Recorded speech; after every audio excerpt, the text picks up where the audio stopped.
Hi there, welcome to my YouTube channel. My name is Shion Salami. Thank you very much for joining me today. Today I want to answer one of the most asked questions on this channel, which is, what is the best age for marriage?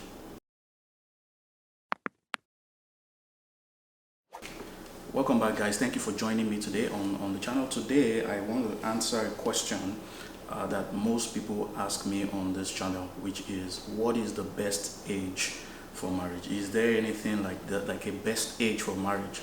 Okay, let's talk about this. Now, this is one question that is on the minds of so many people, but there's different answers out there. People stipulate all sorts of ages for marriage, but for me, the answer has always been simple, and I believe I've done a video about this earlier on, about a couple of years ago, but the answer for me is really simple, and that is that the best age for marriage is not 19, 18, 20, 25, 35, 40, 45, or any of those things. No. For me, the best age for marriage is something called the age of maturity.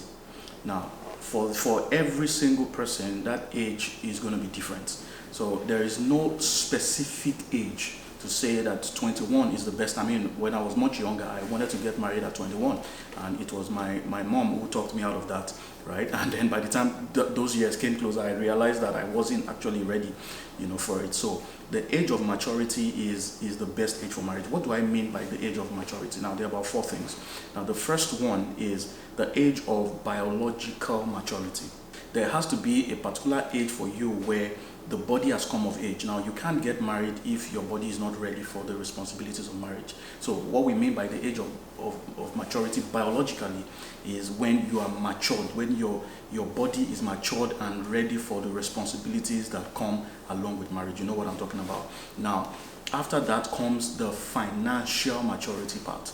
Right? Marriage comes with a lot of responsibilities. There are a lot of responsibilities. You need to have a job. If you're a young man, or even a young lady these days, right? You need to have something that you're doing, something that will bring, money and resources into the marriage and help you guys to run your home. So you have to have something doing. There must be a source of income, at least one source of income, and the more the merrier, as they say. So that is the second part of it. There has to be financial maturity. The third one is something called spiritual maturity. Now, because we are talking as Christians, and as you know, my channel is based on the Judeo-Christian worldview. That's where I draw my ideas from. So the spiritual part of this is extremely important. You must be spiritually mature. You must be able to stand your ground spiritually. You must know the basic things. I mean, if you get married before you become a Christian, that's a totally different thing. But if you're already a Christian, you want to get to a certain point in your Christian walk, a maturity point where you know your left from your right, where you know what is right and what is wrong, where you can pray, you can study your Bible, you can lead someone else in a family devotion. If something was to come up as a challenging situation, you can lead your family to pray through that thing. You can stand on your feet and take authority as the priest of your home. So those things are extremely important. You want to get to a specific point of spiritual maturity, and for every human being that would happen at different ages. Some 18-year-olds are more spiritually mature than some 50-something-year-olds. Depends on when you came to know the Lord, when you became a Christian, and all of those different things. So that is another very important part to consider. Now, the final one that I'm going to talk about for the purpose of this video is emotional maturity. Many people make the mistake of basing decisions of marriage and and marital life on feelings, on emotions. Now, this is the most popular way to go about it, but it is not the right way.